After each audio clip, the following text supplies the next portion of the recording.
There will also be a new state senator representing Duluth in Senate District 7. Democrat Jen McEwen defeated Republican Donna Bergstrom in Tuesday's election. Producer Greg Rowell talked with McEwen to find out what she would be focusing on during her first term in St. Paul.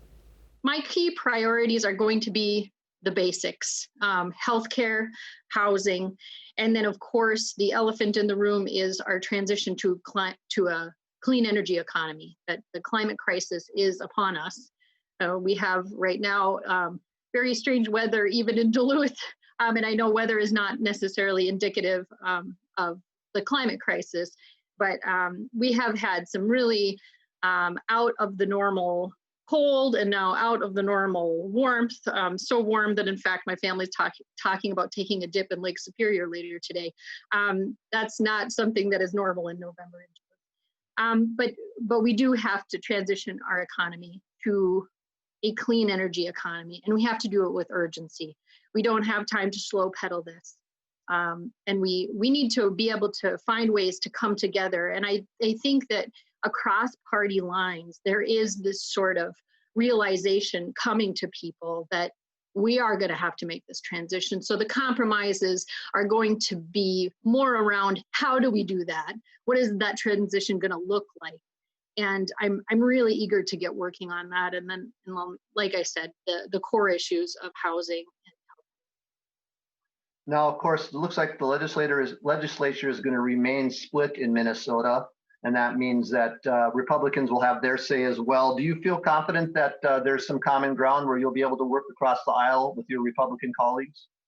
Absolutely. Absolutely. That's one of the things that I'm really looking forward to in getting to work in the Senate. I think that, you have this opportunity to forge these really positive interpersonal relationships with people that really transcend ideological or political orientation. And we get to know one another and we get to find ways that we can work together. I'm really looking forward to making that personal connection with all of my colleagues in the Senate. Now, of course, you have a background as an attorney working with disabled. Talk a little bit about how your professional experience you think will translate to the legislature.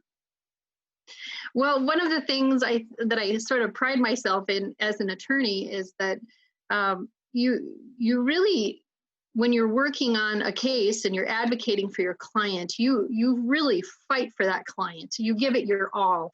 You advocate for them fiercely, but you also have to keep in mind that the judges that you're working with, that the other attorneys, that the opposing attorneys, and that all of the professionals, you're going to be working with those people again and again. So you do form that you find that sweet spot of being able to advocate vigorously for your cause and for your client, while at the same time being able to compromise when it's appropriate to do that, and also forming good, positive relationships with people who you're going to battle against, so that you can work toward a better outcome.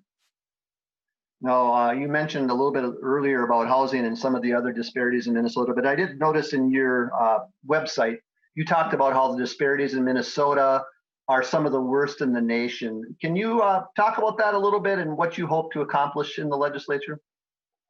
Yeah, I mean, this is something as Minnesotans, I think we really have to take a hard look at ourselves as a state.